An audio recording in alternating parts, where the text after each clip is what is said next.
Hello. അപ്പോൾ നമുക്ക് എളുപ്പത്തിന് ഉണ്ടാക്കാൻ പറ്റുന്ന ഒരു തട്ടിക്കൂട്ട് പനീറിൻ്റെ കറി ഉണ്ടാക്കിയാലോ. സംഭവം എളുപ്പമാണ് കേട്ടോ, അതുപോലെ ടേസ്റ്റിയാണ്. ഒരു 10-15 മിനിറ്റിനുള്ളിൽ നമുക്ക് ഉണ്ടാക്കിയെടുക്കാം കേട്ടോ. അപ്പോൾ ആദ്യം തന്നെ നമ്മൾ കടായിൽ എണ്ണ ചൂടാകുമ്പോഴത്തേക്കും ഇഞ്ചിയും വെളുത്തുള്ളി ഇതുപോലെ കൊത്തി അരിഞ്ഞത് ഇട്ടിട്ട് നല്ലോണം ഒന്ന് വഴറ്റിയെടുക്കുന്നുണ്ട്.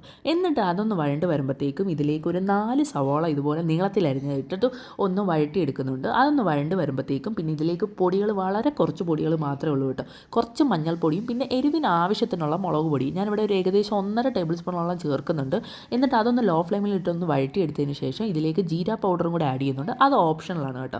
അതിൻ്റെ ഫ്ലേവർ ഇഷ്ടമാണെങ്കിൽ അത് ചേർത്താൽ മതി. എന്നിട്ട് ഇതിലേക്ക് നമ്മുടെ പനീറിൻ്റെ ക്യൂബ്സും കൂടെ ആഡ് ചെയ്തിട്ട് നല്ലോണം ഒന്ന് മിക്സ് ചെയ്തെടുക്കണം. എന്നിട്ട് ഇതിനകത്തെ ബെസ്റ്റ് മെയിൻ ഇൻഗ്രീഡിയൻ്റ് ആണ് തൈര്. നല്ല കട്ട തൈര്, പുളിയില്ലാത്ത അത് ഇതുപോലെ ചേർത്തിട്ട് ലോ ഫ്ലെയിമിലിട്ടിട്ട് ഒന്ന് എണ്ണ തെളിഞ്ഞ് വരുന്നത് വരെ ഒന്ന് കുക്കായി എടുക്കണം. ഇനി തൈരിന് പകരം ഫ്രഷ് ക്രീം ചേർക്കാം, കാഷ്യൂവിൻ്റെ പേസ്റ്റ് എടുക്കാം, എന്ത് വേണേലും ചേർക്കാം കേട്ടോ. എന്നിട്ട് കസൂരി മേത്തി ഉള്ളതുകൊണ്ട് ഞാൻ കുറച്ച് അതും കൂടെ ചേർക്കുന്നുണ്ട്. പിന്നെ ഗ്രേവി കുറച്ചും കൂടെ വേണമെങ്കിൽ കുറച്ച് ചൂടുവെള്ളം കൂടെ ചേർത്ത് നമുക്കൊന്ന് ജസ്റ്റ് തിള വരുന്നത് വരെ വെയിറ്റ് ചെയ്താൽ മതി.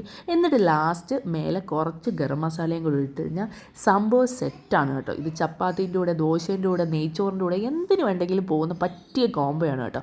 മസ്റ്റ് ട്രൈ ആയിട്ടാണ്, അതുപോലെ തന്നെ എളുപ്പമാണ് കേട്ടോ. അപ്പോൾ വേറൊരു വീഡിയോ ആയിട്ട് വരാം. അതുവരെ ടാറ്റാ, ബൈ ബൈ.